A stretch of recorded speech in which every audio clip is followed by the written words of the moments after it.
All right, folks, we're going to conclude our unit on the 80s today with the last little bit on advertising and some other notable trends or changes that took place during the 1980s. We're going to get into some of those here, and that'll kind of do it for us and the 1980s. So, what are some of the other big trends? One of the big things that the 80s, of course, is notable for is the desire for people to have wealth, power, and money. Wall Street traders in the 1980s become kind of these big cultural figures that folks look up to as examples of power, wealth, and success, and all that stuff. So they become really, really well admired people on one end, but also despised figures uh, for their callous attitudes towards taking advantage of people, taking advantage of people's money. And you hear a lot of terms that come out of this time, like leverage buyouts of companies, where Wall Street traders or big money folks would buy up a small company, fire everybody, and kind of break it down so they can make a profit off of it, and then they sell off whatever's left, for somebody else to deal with. Um, but they really become admired by a lot of folks because of all the wealth they're having. And remember, the 80s is a time where we push for business, wealth, and success. Um, Junk bonds are something that are commonplace, where basically you sell bad bonds to people that have a high yield um, interest rate that allow like bankers and Wall Street people to make lots of money in interest off people because you're selling them bad loans that these people largely might not be able to pay back. So a lot of practices that took place during the 1980s that were um, really kind of shady. And they're immortalized in movies like Bonfire of the Vanities or Wall Street or even The Wolf of Wall Street. Really, a lot of what happens in that movie took place in the mid to late 1980s, and it kind of shows you how people can manipulate others to kind of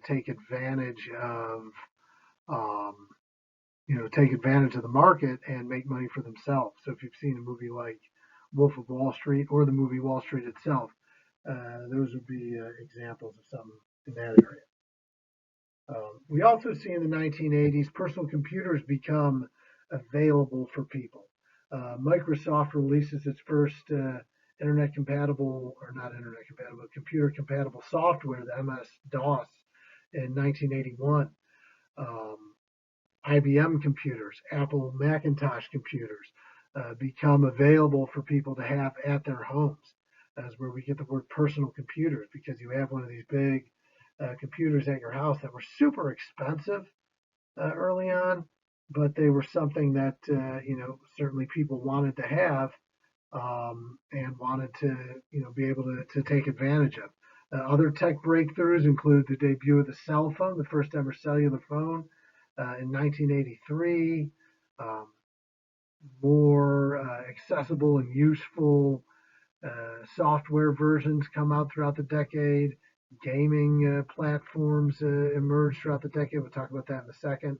And many other things that we see really develop and become popular trends during the 1980s. We see arcades are very, very popular in the 1980s. Video game platform systems, most notable in the 80s, include Atari, which was really popular early in the decade. Commodore 64, which is not related to Nintendo 64 or anything. It was like a plug-in system that you could plug into your personal computer and have all these games that had pretty good graphics for the time on them. Uh, it was another option that was popular. Uh, Nintendo, of course, the Nintendo system that originally debuts in the United States in 1985 and quickly becomes, extremely popular. Not everybody had a Nintendo. I remember when I got my first Nintendo, it was like 1987, and a lot of my friends didn't have one. So everybody would want to come over to my house to play the games after school and stuff. And that was kind of like a big thing at the time. It wasn't like today where you can play with your friends, but you don't have to be at the same spot. So these games are a big deal. We see some of the most iconic video game characters debuted during the 1980s, such as the Mario Brothers and Pac-Man and Mega Man and a lot of other characters like that. So some of the most iconic games ever come out during the 1980s. We see the arcades become very, very popular in the 1980s. Like you were a pretty big star guy if you had the high score on some of these different games, and like in other things that we do today, folks would go to the arcades and you'd go there and you'd watch the kids that were like really good at certain games. You just watch them play and watch them beat the high scores and records. I know it sounds kind of dumb and crazy now, but that's what people enjoy doing. To see these people that are like so good at these different games.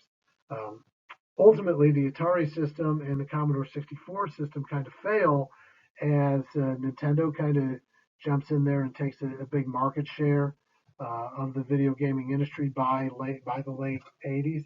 But Nintendo was a big step up. Like the original Nintendo system was a big step up in terms of the type of games from what was available on Atari. One of the problems with Atari games was there was no real way to beat the game. It was all about setting a high score. So there was no upper limit to the score that you could set, but there was no payoff. There was no accomplishment of beating a game.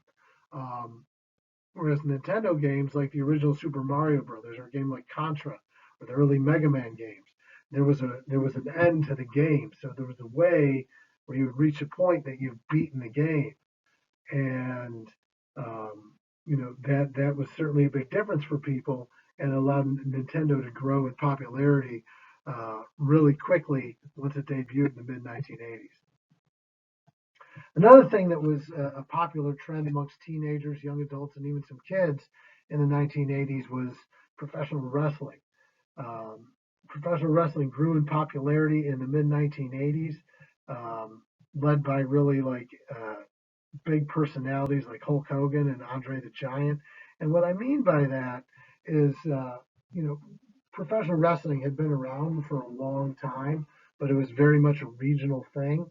And wrestling was like controlled by different groups in different parts of the country. And the WWF kind of bought out a lot of those other groups and started making wrestling a national thing. And by promoting what they kind of called like their Super Bowl of wrestling, WrestleMania, which started in 1985 and has continued to be like a big event. I guess they did one like a couple weeks ago without any people, and that was kind of like the only sports that were around, so a lot of people watched. But this became like a big cultural force in the 1980s as people would watch, these wrestling stories and found a lot of great entertainment in it during the time. And people like Hulk Hogan and people like Andre the Giant became kind of big stars in their own right, became movie stars, while they were these stars in wrestling. Uh, and these are names, these are people that everybody is familiar with, whether or not you watched wrestling. Like I didn't watch wrestling as a kid, wasn't allowed to watch that, but I knew who Hulk Hogan was, I knew who Andre the Giant was, and some of the other people. Just and that tells you pop culture. The thing about pop culture is if people know is really are you're a pop culture phenomenon is if people know who you are without necessarily being interested in what it is particularly that you do. And we saw the popularity kind of wrestling continue again to the late 90s, and you see the kind of same thing happen again with somebody like The Rock, who now is one of like the biggest stars in Hollywood. I really want to close out the 1990s here by talking about some of the trends in advertising during the 80s. So advertising really blows up even more so during the 1980s, but it takes also a very different form. If you remember some of the commercials we watched from like the 1950s, they were like 2 minutes long. We realized by the 1980s that that's not going to work anymore because people have VCRs now. They can record TV programs and fast forward through the commercials, or more and more people have remote controls for their TV so they can change the channel when the commercials are on. So advertisers begin to realize that we're going to need shorter snippets of time to appeal to the audience. and be able to sell our products. So we start to see really shorter commercials, maximum like 30 seconds, sometimes even 15 seconds, where you quickly get out, whatever it is about your product that you're trying to sell, promote it in one way or another, maybe use subliminal advertising to convince people that it's something you want, whether it's through sex appeal or something else. We see the envelope in that regard pushed quite a bit with advertising in the 1980s, whether it's the sex appeal factor, whether it's using other means or methods to convince people to buy a product. We see a lot of change in regards to advertising this time. Quick messages, lots of color, lots of interest, big story things. I'll give you a few examples attached to the email with the notes here. We start to see also the importance of celebrities endorsing products, whether they be famous actors or actresses, or more commonly athletes, right? We get the first Jordans in the 1980s. We get other athletes that promote shoes or other products in the 1980s. These people are recognizable. Kids admire them because of their athletic talents. They'll be able to sell goods. And at this time, the crazy contracts that athletes would get for like selling shoes and stuff like that weren't quite what they are today. So you could get a lot of athletes to promote and sell a product in a nationwide ad campaign relatively cheaply. It was none of this like LeBron getting $100 million shoe deal or something like that, like you see today. They'd be a lot more relatively fairly priced. I mentioned before, you see the more sexualization of products, whether it's female sexualization by selling a certain type of clothing or using like attractive women to, get you to believe as a man that I could buy this product and I'm going to attract all these women, or using examples of advertising where people are wearing, maybe not a whole lot of clothing to convince people to buy a product. Another big thing that comes about in the 1980s were public service announcements. We had cartoon public service announcements that would, convince kids of certain things which are safe and which aren't safe, which were pretty commonplace. You'd also have a lot of public service announcements regarding forest fires were a big one, because that was a big problem. The biggest and most notable ones had to do with drugs. And you'd see a lot of public service announcements that were discouraging the use of drugs. Unfortunately, ironically, they often had the adverse effect of convincing youth or maybe upping the possibility that young people might try drugs based on the nature of the nature of the content of some of these PSAs. But they were a big thing in the 1980s. Some of the notable ad campaigns in the 1980s, for good or for not so good. Probably the most notorious ad campaign in the 1980s was that for New Coke. Coca-Cola decided to change the recipe for their Coke so it would appeal to like a new generation of people. Pepsi was growing in popularity during this time, and they had this really good ad campaign that said they were the choice of a new generation. So Coke was like, well, we need to get these people back, and we're not going to lose the people that already, are, Coca-Cola people. So they changed the recipe for Coca-Cola. They get Bill Cosby to be the guy that is like their spokesman, which at that time it was okay to have Bill Cosby because, we didn't know what we knew. And Pepsi had Michael Jackson. So they wanted to get somewhere that you could kind of compare. But nobody liked the taste, and the new Coke turned out to be a massive, massive flop of an ad campaign. And within a pretty short period of time, Coke went back to the old one, rebranded it, and renamed it Coca-Cola Classic. And eventually the new Coke they stopped making it. So that's the most notorious bad ad campaign. Some of the notorious ones some of the better ones, was the Wendy's, the fast food chain, had the "Where's the Beef" campaign in the 1980s. It had these old ladies that were complaining about fast food from another restaurant where there wasn't enough, not enough meat on the burger, and then they showed the Wendy's one and it had plenty. So told everybody you go to Wendy's, you're going to get a better product. Would be one example. Obviously, the shoe campaigns of the 1980s were very successful. Calvin Klein started to market their clothing and became kind of a big clothing retailer, very much sexualizing their product in a variety of ways. I'll show you an example here in a second. And a lot of other ad campaigns. Those are some of the big ones in the 1980s. Grey Poupon was a popular type of mustard. They tried to appeal to the wealthy Americans by the way they did their commercial. Maybe I'll send you an example of that one too.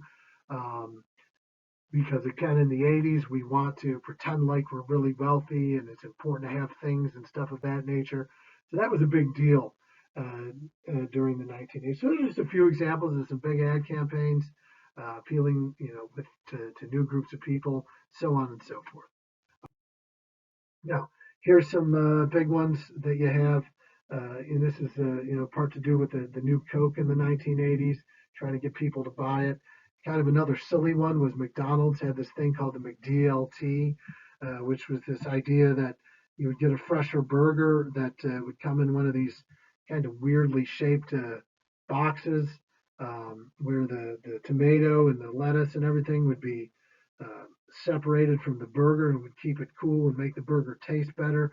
You might ask your parents about that one. They might remember that. But that turned out to be an extremely kind of not too popular move. It was around for a short period. Swatch watches were really popular during the 1980s. You also see the popularity of tennis kind of here. But people would wear, kind of as a fashion statement, people would wear like, a bunch of watches. It wouldn't be out of the ordinary to see somebody wearing like 4 or 5 watches on their arms. And people would get all these swatches in different colors and stuff, and it was a big fashion statement. Obviously, boom boxes were really popular during the 1980s, as well as a lot of other tech gear. People would walk around with their boom boxes, and they would break dance, and you'd have your music wherever you'd go.